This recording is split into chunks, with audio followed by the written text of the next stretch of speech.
Functions के next part में आपका स्वागत है। लास्ट हमने सीखा था इंडेक्स मैच के बारे में, वहीं आज की क्लास टोटली रहेगी वीलुकअप मैच के ऊपर। अब देखिए, जब हम वीलुकअप मैच की बात करते हैं तो ये क्या है, वीलुकअप को डायनामिक बनाना। अब डायनामिक कैसे, जैसे अगर हम ये एग्जांपल देखें, हमने कस्टमर आईडी के बेसिस पे प्रॉफिट कैलकुलेट किया है। अब अगर हम इस प्रॉफिट की जगह यहाँ पे सेल्स लिख दें तो क्या हुआ, कुछ भी नहीं, बिकॉज हमारा वीलुकअप डायनामिक नहीं है। ये सिर्फ रो आईडी मींस कस्टमर आईडी के चेंज होने पे ही हमारे आंसर्स चेंज कर रहा है। अगर हम चाहते हैं कि जैसे ही हम कॉलम हेडिंग्स चेंज करें तब भी हमारे आंसर्स चेंज हो तो हम यूज करेंगे वीलुकअप मैच का।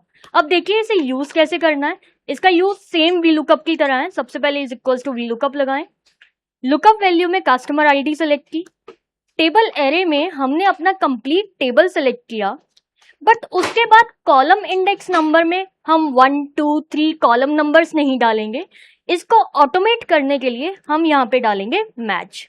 अब मैच ने कहा क्या चीज मैच करनी है, तो लुकअप वैल्यू में हमने कॉलम हेडिंग को सेलेक्ट किया, देन लुकअप एरे में हमने कंप्लीट कॉलम हेडिंग्स को सेलेक्ट किया जहां पे हमारी कॉलम हेडिंग्स लिखी हैं, देन मैच टाइप में हमने यूज किया 0, bracket close for match, then comma, उसके बाद हम यूज करेंगे फॉल्स वीलुकअप के लिए, ब्रैकेट क्लोज एंड एंटर।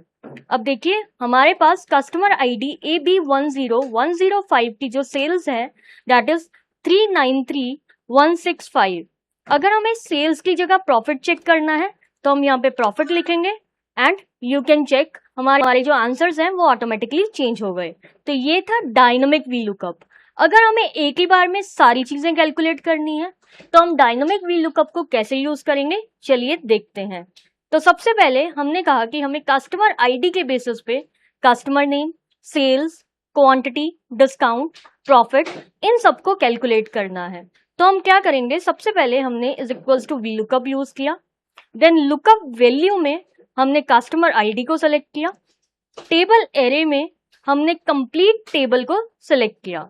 अब यहाँ पे आपको एक स्टेप और लेना पड़ेगा, वो क्या है, अपनी रेंज को फिक्स करना, मींस उसको एब्सोल्यूट रेफरेंस में कन्वर्ट करना। कैसे, F4 के साथ। तो हमने कस्टमर आईडी पे F4 लगाया क्योंकि हर बार हमें इसी कस्टमर आईडी का रिजल्ट चाहिए। देन उसके बाद टेबल एरे सेम रहेगा, मींस हमारी टेबल की जो सिलेक्शंस हैं वो सेम रहेंगी। तो हमने यहाँ पर भी F4 के साथ टेबल को फिक्स कर दिया। उसके बाद कॉलम इंडेक्स नंबर में हमने इज इक्वल्स टू मैच का यूज किया, जहां पे लुकअप वैल्यू में हमने कस्टमर आईडी को सेलेक्ट किया। अब ये विद ड्रैग एंड ड्रॉप हमें चेंज करवानी है तो हम इसे फिक्स नहीं करेंगे।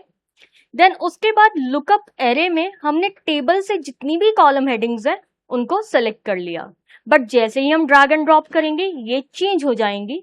अब वो चेंज ना हो तो हमने F4 के साथ इसे फिक्स कर लिया है।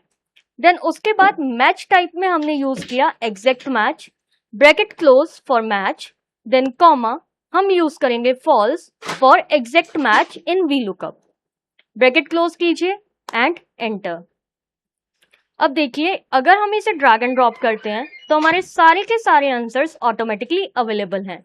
अगर हम क्रॉस चेक करना चाहें तो AS10045 पिन कस्टमर नेम है मयंक, सेल्स है 695.7, then quantity 2, discount 0.5 and profit -27.828।